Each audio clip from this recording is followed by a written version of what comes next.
আওয়ামী লীগের কার্যক্রম নিষিদ্ধের সিদ্ধান্ত অন্তর্বর্তী সরকারের। পরবর্তী কর্মদিবসে পরিপত্র, ৩০ কর্মদিবসের মধ্যে জুলাই ঘোষণাপত্র প্রকাশের সিদ্ধান্ত। আওয়ামী লীগ নিষিদ্ধ হয়েছে, এর জন্য আমরা খুবই আনন্দিত। আওয়ামী লীগের কার্যক্রম নিষিদ্ধের ঘোষণায় সারা দেশে ছাত্র জনতার উল্লাস। ভোটের আগেই বিচারের সুনির্দিষ্ট রোডম্যাপ ঘোষণার দাবি হাসনাত আব্দুল্লাহর। 999-এ যুক্ত হলো ট্রাফিক আপডেট। রাজধানীর কোনো রাস্তা বন্ধ কিনা জানা যাবে ফোন করে। সড়কে আন্দোলনের কারণে ভোগান্তি কমাতে ডিএমপির উদ্যোগ। আজ শুভ বুদ্ধ পূর্ণিমা। রাজধানী সহ দেশের বিভিন্ন বিহারে চলছে বিশেষ প্রার্থনা সহ নানা আনুষ্ঠানিকতা। গৌতম বুদ্ধের দীক্ষায় অশান্ত বিশ্বে শান্তি কামনা ভক্তদের। এবং যুদ্ধবিরতি ঘোষণার কয়েক ঘন্টার মধ্যেই পাকিস্তানের বিরুদ্ধে লঙ্ঘনের অভিযোগ ভারতের। কড়া জবাবের হুঁশিয়ারি, অস্বীকার করে পাল্টা অভিযোগ ইসলামাবাদের।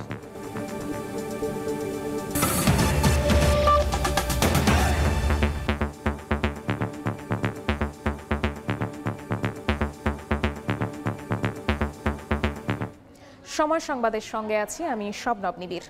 সাইবার স্পেস সহ আওয়ামী লীগের যাবতীয় কার্যক্রম নিষিদ্ধের সিদ্ধান্ত নিয়েছে অন্তর্বর্তী সরকার। এ বিষয়ে পরিপত্র পরবর্তী কর্মদিবসে জারি করা হবে। শনিবার সন্ধ্যায় রাষ্ট্রীয় অতিথি ভবন যমুনায় উপদেষ্টা পরিষদের জরুরি বৈঠক শেষে এই কথা জানান আইন উপদেষ্টা। দল হিসেবে বিচারের বিধান রেখে আন্তর্জাতিক অপরাধ ট্রাইব্যুনালের সংশোধনী অনুমোদন দেওয়া হয়েছে বলেও জানান ডক্টর আসিফ নজরুল।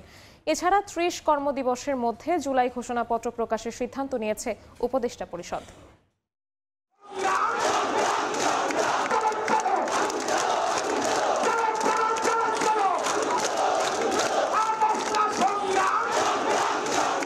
ছাত্র জনতার অভ্যুত্থানের ৯ মাস পর গণহত্যার দায়ে আওয়ামী লীগকে নিষিদ্ধের দাবিতে রাজপথে নামে জাতীয় নাগরিক পার্টির নেতাকর্মীরা। পরে ফ্যাসিবাদ বিরোধী সব শক্তি ঐক্যবদ্ধ আন্দোলন গড়ে তোলে। প্রথমে প্রধান উপদেষ্টার বাসভবন যমুনার সামনে অবস্থান, পরে শাহবাগে ব্লকেট সহ দেশের বিভিন্ন স্থানে বিক্ষোভ করেন তারা। ৩ দফা দাবিতে অনড় থাকে আন্দোলনকারীরা।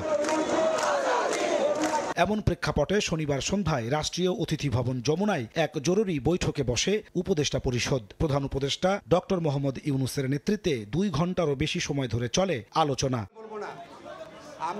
রাত 11টার পর সাংবাদিকদের সামনে আসেন উপদেষ্টারা। আইন উপদেষ্টা ডক্টর আসিফ নজরুল জানান, রাজনৈতিক দল তার অঙ্গ সংগঠন বা সমর্থক গোষ্ঠীর শাস্তির ক্ষমতা দিয়ে আন্তর্জাতিক অপরাধ ট্রাইব্যুনাল আইনের সংশোধনী অনুমোদন দিয়েছে উপদেষ্টা পরিষদ। আওয়ামী লীগ ও তার নেতাদের বিচার শেষ না হওয়া পর্যন্ত সন্ত্রাস বিরোধী আইনে সাইবার স্পেস সহ দলটির যাবতীয় কার্যক্রম নিষিদ্ধের সিদ্ধান্ত নেওয়া হয়েছে, যার পরিপত্র পরবর্তী কার্যদিবসে জারি করা হবে বলেও জানান উপদেষ্টা।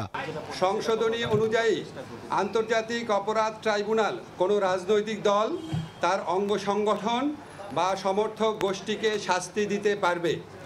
উপদেষ্টা পরিষদের বৈঠকে আন্তর্জাতিক অপরাধ ট্রাইব্যুনালে বাংলাদেশের আওয়ামী লীগ ও তার নেতাদের বিচার কার্য সম্পন্ন না হওয়া পর্যন্ত দেশের নিরাপত্তা ও সার্বভৌমত্ব রক্ষা, জুলাই আন্দোলনের নেতাকর্মীদের নিরাপত্তা এবং আন্তর্জাতিক অপরাধ ট্রাইব্যুনালের বাদী ও সাক্ষীদের সুরক্ষার জন্য সন্ত্রাস বিরোধী আইনের অধীনে সাইবার স্পেস সহ আওয়ামী লীগের যাবতীয় কার্যক্রম নিষিদ্ধ করার সিদ্ধান্ত গ্রহণ করা হয়েছে।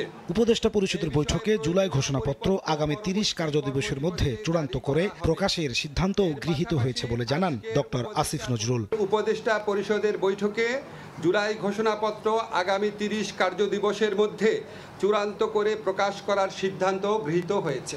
এর আগে রাষ্ট্রদ্রোহিতার অভিযোগে ১৯৭১ সালের ২৬ মার্চ আওয়ামী লীগকে নিষিদ্ধ করেছিল তৎকালীন পাকিস্তানের প্রেসিডেন্ট জেনারেল ইয়াহিয়া সরকার। নাজমুস সালেহী, সময় সংবাদ, ঢাকা। বিচারের আগ পর্যন্ত আওয়ামী লীগের সব কার্যক্রম নিষিদ্ধের সিদ্ধান্তে ঘোষণায় উচ্ছ্বসিত আন্দোলনকারীরা। দলটির বিচার, জুলাই ঘোষণাপত্র সহ সব সিদ্ধান্ত দ্রুত বাস্তবায়নের আশা তাদের। এনসিপি নেতা হাসনাত আব্দুল্লাহ বলেন, আগামী সোমবার কার্যদিবসে পরিপত্র হাতে নিয়ে আনন্দ মিছিল করা হবে। এ সময় হাসনাত বলেন, আওয়ামী লীগের বিচারের সুনির্দিষ্ট রোডম্যাপ ঘোষণা করতে হবে। আওয়ামী লীগ নিষিদ্ধের দাবিতে শনিবার সকাল থেকে স্লোগানে প্রকম্পিত ছিল শাহবাগ। গণঅবস্থানের দ্বিতীয় দিনে লীগ আমলের খুন, গুম সহ মানবতা বিরোধী অপরাধ তুলে ধরে দলটি নিষিদ্ধের দাবি জানান আন্দোলনকারীরা। রাত ৮টায় সরকারকে ১ ঘন্টার আলটিমেটাম দেয় আন্দোলনকারীরা। সময় পেরিয়ে গেলেই মিছিল নিয়ে যমুনার দিকে যাত্রা করে অবস্থান নেওয়া হয় ইন্টারকন্টিনেন্টাল মোড়ে। প্রায় ২ ঘন্টা পর যমুনা থেকে ঘোষণা আসে বিচার শেষ না হওয়া পর্যন্ত আওয়ামী লীগের সকল কার্যক্রম বন্ধ রাখা হবে। এতে আন্দোলনকারীরাও উচ্ছ্বাসে ফেটে পড়েন। এটা ছিল আমাদের জুলাইয়ের আকাঙ্ক্ষার প্রথম একটা বিষয়, আওয়ামী লীগ নিষিদ্ধ হয়েছে। এর জন্য আমরা খুবই আনন্দিত। আওয়ামী লীগের নিষিদ্ধের মধ্য দিয়ে এই জুলাই বিপ্লবের পূর্ণতা পেল। ফেসবুক পোস্টে নেতা নাহিদ ইসলাম সংগ্রাম চালিয়ে যাওয়ার আহ্বান জানান। ফলে শাহবাগের রাস্তাতেই অবস্থান কর্মসূচি পালন করে দ্রুত দল নিষিদ্ধ ও জুলাই ঘোষণাপত্র বাস্তবায়নের দাবি জানাতে থাকে ছাত্র জনতারা। যদি রাজনৈতিক দলগুলো এভাবেই আমাদেরকে বাধ্য করতে থাকে, নানানভাবে এই ছাত্র জনতাকে বাধ্য করতে থাকে যে রাস্তায় নেমেই এই ফয়সালা হওয়া বিষয়গুলো পুনর্ফয়সালা করার জন্য, তাহলে আসলে বাংলাদেশের রাজনৈতিক পরিস্থিতি আসলে ছাত্র জনতার হাতেই থাকবে। এই দল হিসাবে কিন্তু আওয়ামী লীগকে নিষিদ্ধ করেনি, বরং তাদের সাংগঠনিক কার্যক্রম নিষিদ্ধ করছে। আমরা মনে করি অতি দ্রুত বিচারিক প্রক্রিয়ার মাধ্যমে দল হিসাবে আওয়ামী লীগকে নিষিদ্ধ ঘোষণা করতে হবে। পরে রাত ৩টার দিকে শাহবাগে আসেন হাসনাত আবদুল্লাহ সহ জুলাই আন্দোলনের অন্যান্য নেতাকর্মীরা। এ সময় হাসনাত বলেন, আওয়ামী লীগের বিচারের রোডম্যাপ ঘোষণা করতে হবে। জুলাই ঘোষণাপত্র নিয়ে অন্তর্বর্তী সরকার টালবাহানা করছে বলে অভিযোগ করেন তিনি। সোমবার কার্যদিবস শুরু হলে আওয়ামী লীগের সকল কার্যক্রম নিষিদ্ধের পরিপত্র নিয়ে আনন্দ মিছিল করার ঘোষণাও দেওয়া হয়। বিগত সময়ে জুলাই ঘোষণাপত্র নিয়ে এই অন্তর্বর্তীকালীন সরকারের টালবাহানা আমরা লক্ষ্য করেছি। ঘোষণাপত্র প্রণয়নের সুনির্দিষ্ট রোডম্যাপ ঘোষণা করতে হবে। এই অন্তর্বর্তীকালীন সরকার যে ৩০ দিন সময় দিয়েছে, এই ৩০ দিন সময়কে আমরা পর্যবেক্ষণের মধ্যে রাখবো। আবশ্যিকভাবে বিচারের রোডম্যাপ আমাদের সামনে ঘোষণা করতে হবে। আমরা এই সোমবারে প্রজ্ঞাপন নিয়ে আমরা আনন্দ মিছিল করব। মধ্যরাতে আন্দোলনকারীদের সঙ্গে সংহতি প্রকাশ করেন হেফাজতে ইসলাম বাংলাদেশের যুগ্ম মহাসচিব মাওলানা মামুনুল হক। আদনান তুর্য, সময় সংবাদ, ঢাকা।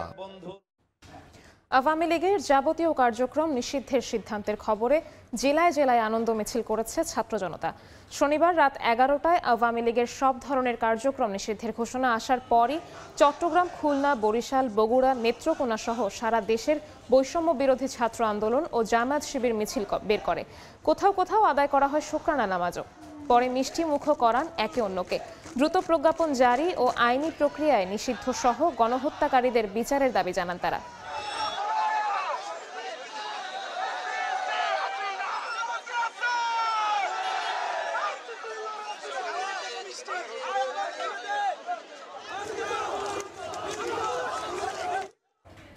আওয়ামী লীগকে নিষিদ্ধ, জুলাই সনদ বাস্তবায়ন ও আহতদের উন্নত চিকিৎসার দাবিতে শাহবাগ ব্লকেট করে বিক্ষোভ করছেন অভ্যুত্থানে আহতরা। সেখানে আছেন সহকর্মী শফিকুজ্জামান রুবেল। সরাসরি যাচ্ছি তার কাছে। রুবেল, আপনারা জানেন যে গতকালকে রাতেই আওয়ামী লীগের দলগতভাবে কার্যক্রম নিষিদ্ধের যেই ঘোষণা এসেছে, তারপরে কিন্তু শাহবাগে যারা আন্দোলনকারীরা ছিলেন, ছাত্র জনতা, সকলেই কিন্তু এখান থেকে তারা একটু সন্তুষ্টির বার্তা নিয়ে চলে গেছেন। কিন্তু এখনও যারা এই শাহবাগে অবস্থান করছেন, তারা কিন্তু এই জুলাই গণ অভ্যুত্থানকালীন সময়ে যারা আহত হয়েছিলেন তাদেরও কিন্তু 3 দফা রয়েছে। তারা মূলত আওয়ামী লীগকে কার্যক্রম না দলগতভাবে নিষিদ্ধর ঘোষণা চান। সেই সাথে তারা চান যে জুলাই ঘোষণাপত্রের দ্রুত বাস্তবায়ন, সাথে সাথে যারা এই গণ অভ্যুত্থানকালীন সময়ে আহত হয়েছিলেন তাদেরকে অবশ্যই উন্নত চিকিৎসার ব্যবস্থা করতে হবে। এই 3 দফা দাবি নিয়ে কিন্তু আজকে সকাল থেকেই এই শাহবাগে ব্লকেট করে রয়েছে আহতরা। আপনারা দেখতেই পাচ্ছেন যে শাহবাগ ঠিক মোড়ে কিন্তু তারা অবস্থান করছেন এবং তারা কিন্তু সেখানে মাদুর চাদর বিছিয়ে কিন্তু ভোর থেকে এখানে শুয়ে বসে আসেন। তারা কিন্তু বলছেন যে এই দীর্ঘ 9 মাস পেরিয়ে যাওয়ার পরেও কিন্তু তাদেরকে সেরকমভাবে সরকারের পক্ষ থেকে চিকিৎসা, তাদেরকে পুনর্বাসনের ব্যবস্থা, তাদের যেই দৈনন্দিন চাহিদা সেগুলো কিন্তু সেরকম গুরুত্ব দেওয়া হচ্ছে না। সেই সাথে জুলাইয়ের যেই আকাঙ্ক্ষা, সেই আকাঙ্ক্ষা অপূর্ণ হচ্ছে, সেই বিষয়টি তারা বলছেন। এবং তারা বলছেন যে আজকের এই আন্দোলন কোনো অন্য কোনো ব্যানারে না, শুধুমাত্র জুলাইয়ে যারা আহত হয়েছেন তাদের ব্যানারে, এবং তারা ততক্ষণ পর্যন্ত এখানে থাকবেন যতক্ষণ পর্যন্ত না তাদের 3 দফার ব্যাপারে কোনো ধরনের পদক্ষেপ নেওয়া হচ্ছে। তো শাহবাগ থেকে এই ছিল এই মুহূর্তে। সরাসরি যুক্ত ছিলাম শাহবাগে। সময় সংবাদে আরও থাকছে। বজ্রপাতে বাড়ছে মৃত্যু, বছরে প্রাণহানি অন্তত ৩০০। জলবায়ু পরিবর্তনই দায়ী মত বিশেষজ্ঞদের। হাওরে কৃষকদের জন্য আশ্রয় কেন্দ্র স্থাপনের পরামর্শ।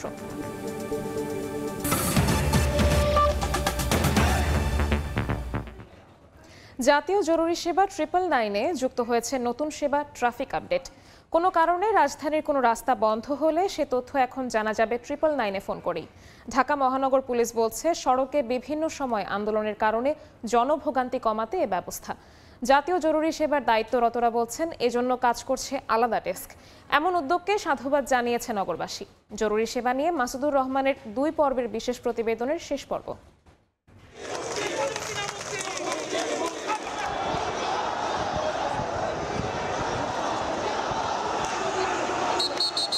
5 আগস্ট সরকার পতনের পর থেকেই নানা দাবি দাওয়া নিয়ে রাজপথে বিভিন্ন গোষ্ঠী।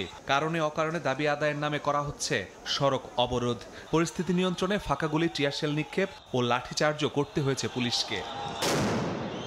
রাস্তা আটকে যাওয়ায় প্রতিদিনই যানজটের কারণে বিড়ম্বনায় পড়ছেন সাধারণ মানুষ।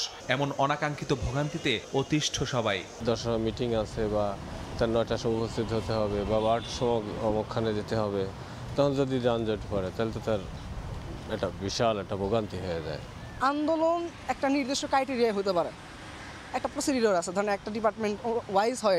এটা যদি মেনটেন না করা হয় তাহলে এটা জনজীবনের জন্য যেমন ভোগান্তি, তেমন যারা করে তাদের জন্য ভোগান্তি। নগরবাসীর এমন ভোগান্তি থেকে কিছুটা হলেও রেহাই দিতে ডিএমপি ট্রাফিক বিভাগ ও 999 মিলে নতুন সার্ভিস চালু করেছে।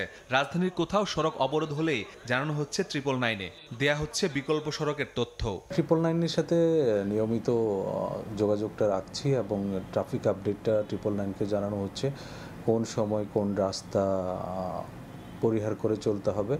কেউ যদি কোনো কারণে কোনো একটা রাস্তায় চলে মাঝখানে প্রতিবন্ধকতার সৃষ্টি হন, তাহলে তার বিকল্প রাস্তা কি হতে পারে সে ব্যাপারেও তাকে পরামর্শ দেওয়া হচ্ছে।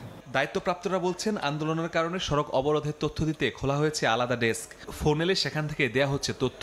এ পর্যন্ত 39 জনকে দেয়া হয়েছে সেবা। এক্সক্লুসিভলি একজন অফিসার এটাতে অ্যাসাইন থাকেন, যে 999-এর কল পাওয়ার সাথে সাথে তিনি এটাকে অ্যাড্রেস করবেন। মানুষের যে আস্থার জায়গাটা অর্জন করতে পেরেছে, যে জনপ্রিয়তাটা অর্জন করতে পেরেছে, সেটা আরও উত্তরোত্তর বৃদ্ধি পাবে, এটা অন্তত আমার বিশ্বাস এবং বাংলাদেশ পুলিশের বিশ্বাস।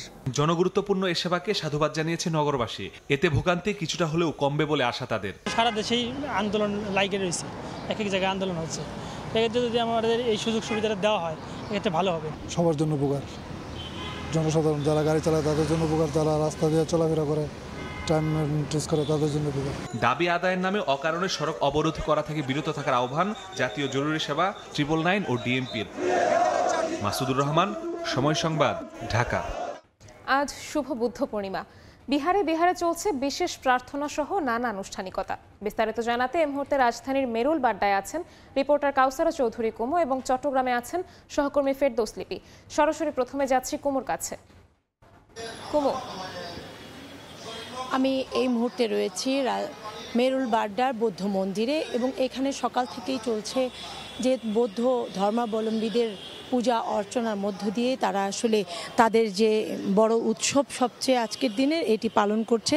আমরা দেখছি কেউ তাদের ভোগ প্রসাদ থেকে শুরু করে তারা যে বৌদ্ধ ধর্মের প্রতি তাদের যে বিশ্বাস এবং আস্থা, সেই আস্থার জায়গা থেকেই তারা কিন্তু এসেছে নানা রকম সরঞ্জামাদি নিয়ে। কেউ বা ভক্তি দিচ্ছেন, কেউ বা তাদের ধর্মের যে নানা আচার আনুষ্ঠানিকতা সেটি নানাভাবে পালন করছেন এবং সকলের মুখে কিন্তু একটি বাণী, সেটি হচ্ছে শান্তি এবং মানুষের মধ্যে যে সম্প্রীতি, সেই সম্প্রীতিটা যেন বজায় থাকে, কোনোভাবে যেন হানাহানি না হয় মানুষের মধ্যে, সেটুকুই তাদের সকলের প্রত্যাশা। আপনারা দেখছেন যে তাদের যেহেতু বৌদ্ধ ধর্মাবলম্বীদের আজকে সবচেয়ে বড় উৎসব, তাই তাদের উৎসবে সকলেই মেতেছেন। তাদের নিজস্ব পোশাক, নানা আঙ্গিকেই তারা পরে এসেছেন।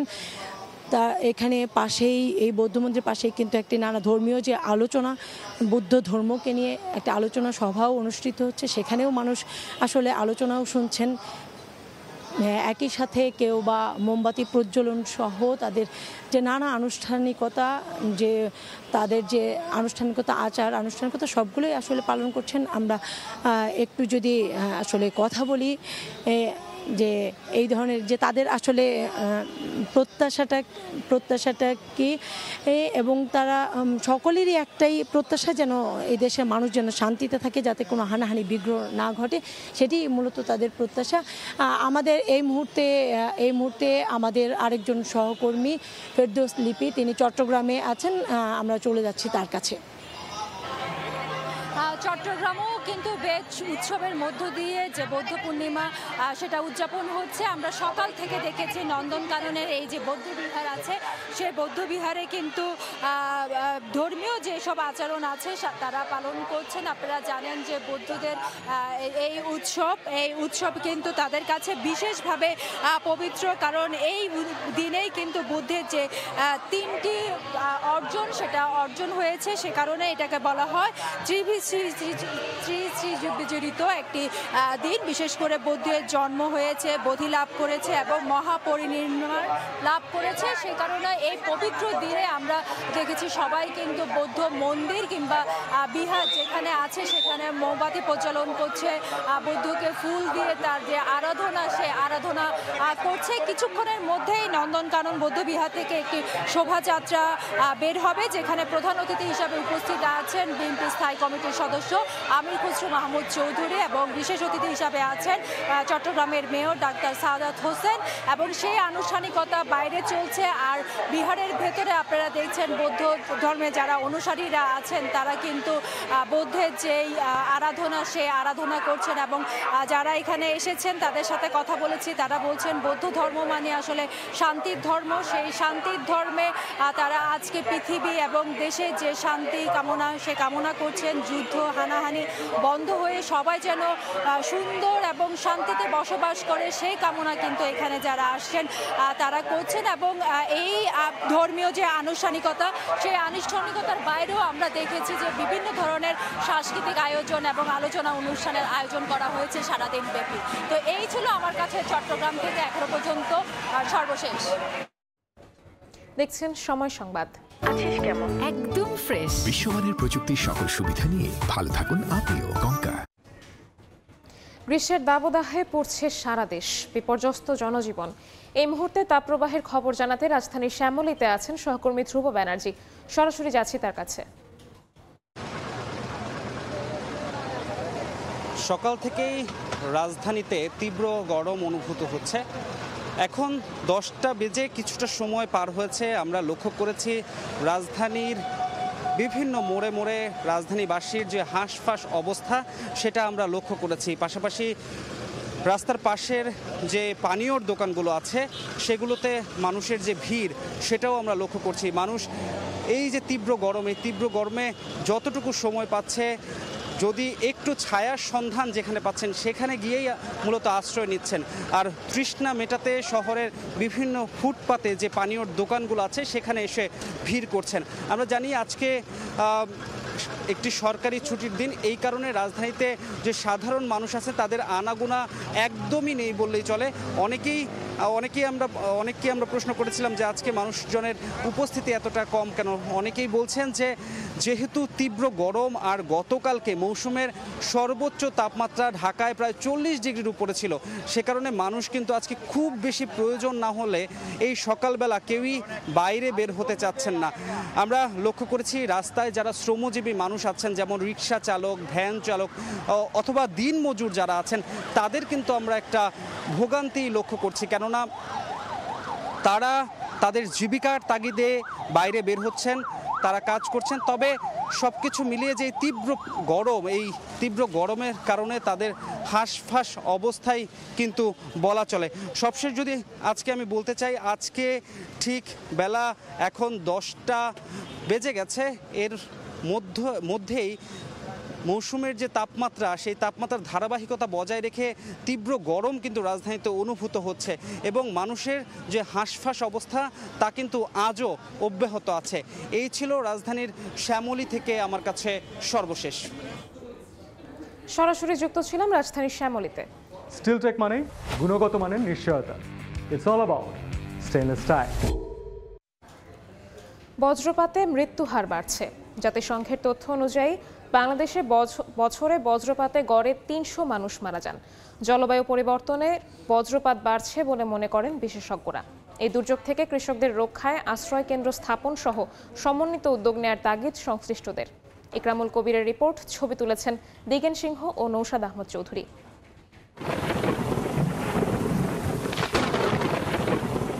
আষাঢ় শ্রাবণী আকাশের রং বদলানোর সঙ্গে সঙ্গে হাওরে ধান কাটায় নিয়োজিত কৃষকের মনে আতঙ্ক দেখা দেয়। বিস্তীর্ণ হাওর জুড়ে কাজে থাকা কৃষক কুল কিনারা খুঁজে পাওয়ার আগেই বজ্রপাতে কেড়ে নেয় প্রাণ।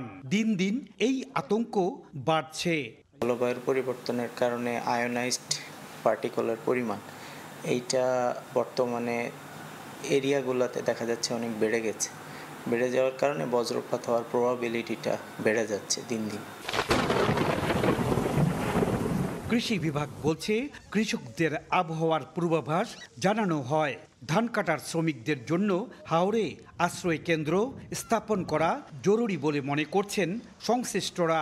আবহাওয়া প্রকল্পের একটা গ্রুপ তৈরি করেছে কৃষকের, ওই কৃষকের গ্রুপে মেসেজ চলে যায়। আর বামিজ পোর্টাল আছে, একটা পোর্টালে নিয়মিত বুলেটিন দেওয়া হয়। এপ্রিল আর মে মাসে কালবৈশাখী মেঘটা বেশি আসে, ওই সময় তারা ধান কাটতে মাঠে থাকে, তাহলে তাকে ওই সময় অস্থায়ী একটা ছাউনি হলেও গড়ে তুলতে হবে। এই অবস্থায় কখন বজ্রপাত হবে কিংবা কখন ঝড় বৃষ্টি আসবে তা তারা জানে না। এতে করে ঘটে যায় অনেক সময় বড় ধরনের দুর্ঘটনা। মানুষ তারা বলে মারা যায়, এইগুলা যে একটা খবর আছে না, এই খবর আমরা এই তাহির প্রধানের ভিতরে আমরা পাই না। জাতিসংঘের তথ্য অনুযায়ী বাংলাদেশে প্রতি বছর বজ্রপাতে গড়ে ৩০০ মানুষ মারা যান। চলতি বছরের জানুয়ারি থেকে ৩০ এপ্রিল পর্যন্ত ৬৭ জন বজ্রপাতে মারা গেছেন। এমন কোনো পাথ যদি তাকে দিয়ে দেয়া যায় যেই দিকে সে আকৃষ্ট হবে, তাহলে হিউম্যান বিইং বা অন্যান্য স্থাপনা সেগুলা প্রোটেক্টেড হবে।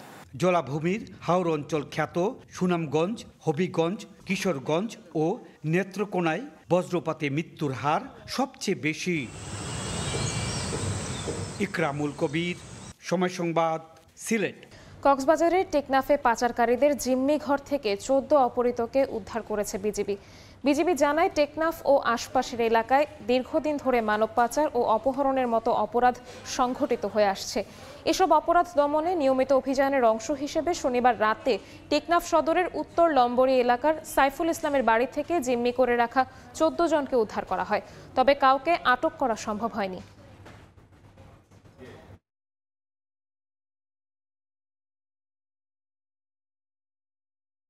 দীর্ঘদিন যাবৎ 14 জন বাংলাদেশি নাগরিককে বিভিন্ন জায়গা থেকে অপহরণ করে এখানে আটকে রাখা হয়েছিল এবং সেই সূত্র অনুযায়ী আমরা তথ্য অনুযায়ী অভিযান পরিচালনা করে 14 জনকেই সুস্থ শরীরে উদ্ধার করতে সক্ষম হয়। যারা ভুক্তভোগী তাদের সাথে বিস্তারিত কথা বলে আইনসঙ্গত ব্যবস্থা গ্রহণের পাশাপাশি আমরা তাদের কাছ থেকে প্রাপ্ত তথ্যপত্রের ভিত্তিতে সেটা চুলচারা বিশ্লেষণ সাপেক্ষে এই অভিযান পরিচালনা। দেখছেন সময় সংবাদ। সিলেট সীমান্তে ভারতের কারফিউ জারি, সতর্ক অবস্থানে রয়েছে বিজিবি। এ বিষয়ে সবশেষ খবর জানাতে প্রতাপপুর সীমান্ত এলাকায় আছেন সহকর্মী আমিনুল ইসলাম, সরাসরি যাচ্ছি তার কাছে।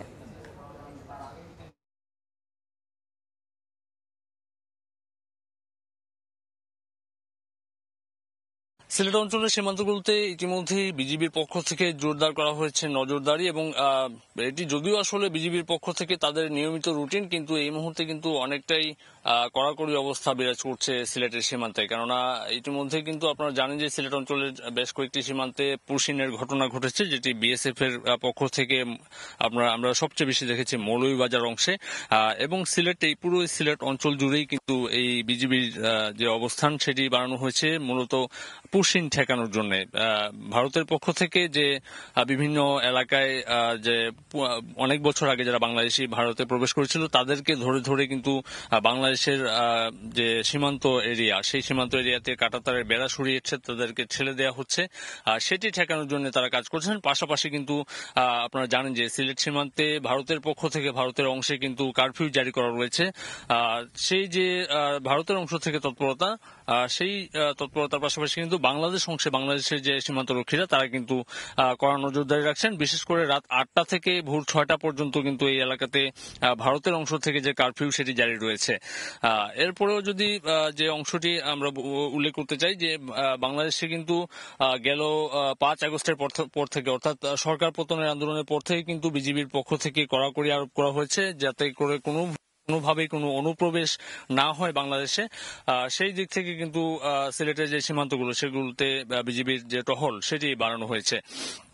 তো আমরা এই মুহূর্তে আজকে রয়েছি প্রতাপপুর সীমান্তে। আমরা প্রতাপপুর সীমান্তের যে সীমান্ত সংলগ্ন এলাকাতে যে বিজিবির তৎপরতা সেটি আমরা দেখাতে চেষ্টা করব দর্শকদের। পাশাপাশি এই এলাকাতে যেন অবৈধ অনুপ্রবেশ না হয় সেই অনুপ্রবেশ ঠেকাতে তাদের পক্ষ থেকে যে কার্যক্রম রয়েছে সেটিও দর্শকদের দেখানোর চেষ্টা করব। এই ছিল আসলে সিলেট সীমান্ত থেকে আমার কাছে সর্বশেষ। সরাসরি যুক্ত ছিলাম সিলেট সীমান্তে। দেখছেন সময় সংবাদ। যুদ্ধবিরতি ঘোষণার কয়েক ঘন্টার মধ্যেই পাকিস্তানের বিরুদ্ধে নিয়ন্ত্রণ রেখা বরাবর গোলা বর্ষণের অভিযোগ তুলেছে ভারত। দেশটির এমন কর্মকাণ্ডের কড়া জবাব দেওয়ার হুঁশিয়ারি দিয়েছেন ভারতের পররাষ্ট্র সচিব। অন্যদিকে যুদ্ধবিরতি লঙ্ঘনের অভিযোগ অস্বীকার করেছে ইসলামাবাদ। এদিকে যুদ্ধবিরতি কার্যকর হওয়ার পর জাতির উদ্দেশ্যে দেয়া ভাষণে শাহবাজ শরীফ বলেন, পাকিস্তান দায়িত্বশীল রাষ্ট্রের মতোই আচরণ করেছে। এ পর্যায়ে শীর্ষ সংবাদগুলো জানিয়ে দিচ্ছি আরও একবার। আওয়ামী লীগের কার্যক্রম নিষিদ্ধের সিদ্ধান্ত অন্তর্বর্তী সরকারের। পরবর্তী কার্যদিবসে পরিপত্র, 30 কর্মদিবসের মধ্যে জুলাই ঘোষণাপত্র প্রকাশ।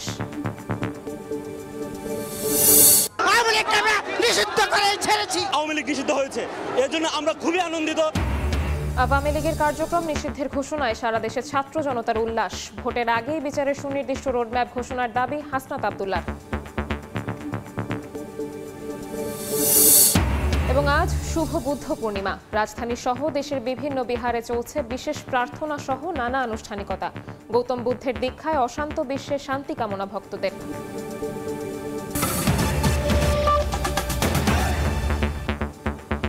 এই ছিল সময় সংবাদে। সঙ্গে থাকুন সময়ের।